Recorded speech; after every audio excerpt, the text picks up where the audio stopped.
you, Mr. Speaker. I rise today to join the emergency debate on the impact of U.S. tariffs on the Alberta economy and the Alberta consumer, and unfortunately this has been a topic that has been very much top of mind for me and my cabinet, my caucus and all Albertans since President Donald Trump announced on November 25th, 2024 that he intends to bring in 25% tariffs on all Canadian products. While we received a 30-day reprieve on February 3rd, that of course was not the end. On February 10th and 11th, the President signed orders to bring in 25% tariffs on steel and aluminum, effective March the 12th. And unfortunately, just yesterday, the President announced the 25% tariffs originally announced would come into effect next week. Although, in part because of effective advocacy by us, our allies, and aligned businesses and industry groups in the United States, energy products will be subject to a 10% tariff. I think recognizing the important integration that U.S. and Canada have on whether it's oil and gas, critical minerals, or electricity. But from the beginning, Mr. Speaker, I have been relentless in my efforts to try to reason with and persuade American officials not to implement these tariffs in Canada. Alongside my provincial counterparts, we reached out to as many elected officials south of the border as we can to make the case. I've encouraged all of my colleagues in the legislature to do the same, because we really do have a strong case to make. Canada is a strong trading partner for the United States, and our trade and security relationship in particular is the very definition of mutually beneficial. The important thing for the Americans to know is that Canada is America's best customer. We buy more from the United States than Germany, Italy, France, the UK, and Vietnam combined, despite the fact that we only have 1/10 the size of their economy. And as the Honourable House Leader has mentioned, that when you exclude our oil and gas, the United States actually does have a trade surplus with Canada, meaning we buy more from them than they buy from us in goods and services. It is critical that we do all we can to protect that relationship, and that is equally true on both sides of the border. Mr. Speaker, in my conversations with American lawmakers and officials, I have highlighted the negative effect that tariffs would have on the American people, because tariffs aren't just a tax, they're a burden on everyday families. And at a time when the cost of living remains higher, when we have an inflation crisis in both of our countries, they hurt even more. And that is not just true south of the border, that's true all across Canada and right here in Alberta as well. In fact, the Conference Board of Canada issued a report on February the 11th that stated that the most impacted jurisdiction in Canada would be St.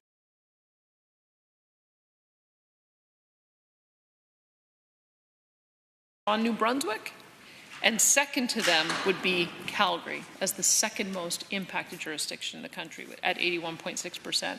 Lethbridge as well rounds out the top 10 most negatively impacted Canadian cities, and that is a distinction that nobody wants. A follow-up piece from February 19th states that, and I quote, Alberta would be one of the hardest hit provinces on tariffs, end quote. The Bank of Canada, in a January 2025 monetary policy report, highlights through general examples how tariffs would impact both Canadians and Americans. In short, Mr. Speaker, U.S. tariffs would make our exports less competitive, which would lead to a decline in exports. Lower demand would result in lower production and job losses. That job loss would result in less discretionary spending, so less shopping, less dining out, and fewer extras. GDP would decline, inflation would increase, all of which hurts investors, job creators, workers, families, and consumers. We cannot afford U.S. tariffs, and I know that my finance minister will have more to say about this. It's been very much on his mind as he's been putting the budget together, which will be presented on February the 29th. Just to give you an example of the impact that these tariffs will have on the first case of aluminum and steel, 25% tariffs. In 2024, Alberta exported $815 million worth of steel and steel products to the United States, and $239 million worth of aluminum. In 2024, that meant that there were approximately 5,000 people employed in Alberta steel and aluminum manufacturing sectors. Those jobs could potentially be at risk.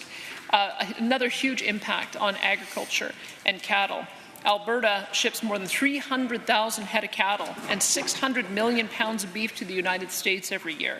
That's about 2 pounds of beef for every American, or about 3% of the U.S. beef supply. U.S. cattle inventory is the smallest since 1951, and U.S. consumers still eat about 60 pounds of beef each year. Industry-wide, a 25% tariff would cause operators to lose about $1,000 on each head of cattle that they have. To give you an example, for dryland feeders in Warner, Alberta, a 25% tariff could cost them $16 million. This would bankrupt their business, potentially put 36 employees out of work. And being the largest employer in the area, it would have a ripple effect throughout the whole community. Same story on potatoes. Alberta exports more than 600 million pounds of processed potato products to the United States each year.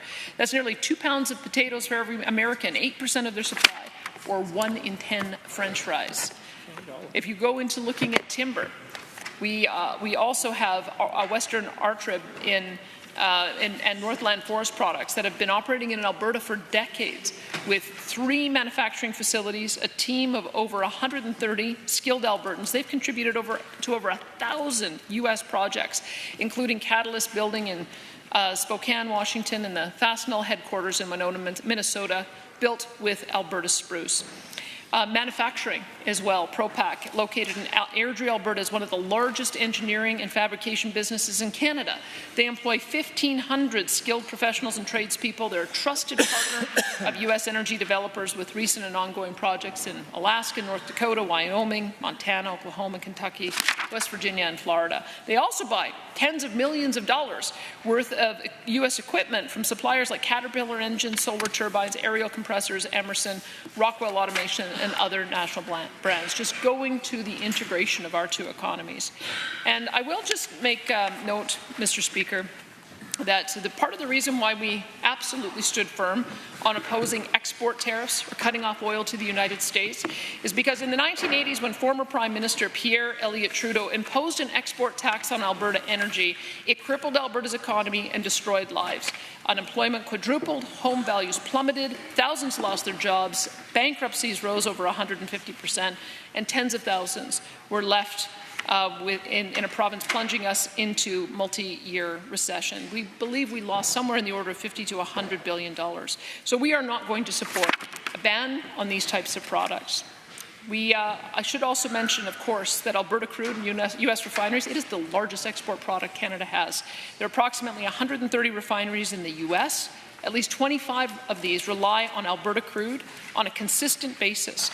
And this is part of the reason how we can use oil and gas as a point of leverage. You may have seen the U.S. President talked about how unfair it was that Keystone XL got cancelled, and he wants to now have a conversation about how we might be able to restart a conversation on pipelines. That is the conversation we should be having with the United States. And finally, Mr. Speaker, I should just say we were relentless in also pointing out that we had to meet the U.S. President in areas of mutual interest, especially when it came to border security. We know that that is the reason for these 25% tariffs. That's why we introduced a $29 million border plan to combat drug smuggling, gun trafficking, and other illegal activities. We've added a new interdiction patrol team with Alberta Sheriff's 4 canine patrol teams, 10 weather surveillance drones, and 4 narcotics analyzers to test for illicit drugs. We're also pleased that the federal government has named a fentanyl czar on top of a $1.3 billion border security plan. These are actions that have to be continued on. And I do want to repeat that I and my government will not stand idly by when illegal activity puts Albertans' lives and livelihoods at risk. We will not stand by as Alberta consumers and families, as job creators and investors are faced by uncertainty around increasing costs and job insecurity because of tariffs. As I've said and have been doing for several months, I will continue along the path of diplomacy and with my counterparts in the United States, and I will do that alongside my Canadian counterparts. Albertans should expect no less. Mr. Speaker, for decades, Alberta has been the economic engine of Canada, and I will do everything in my power to keep it that way. Thank you, Mr. Speaker. Hear, hear.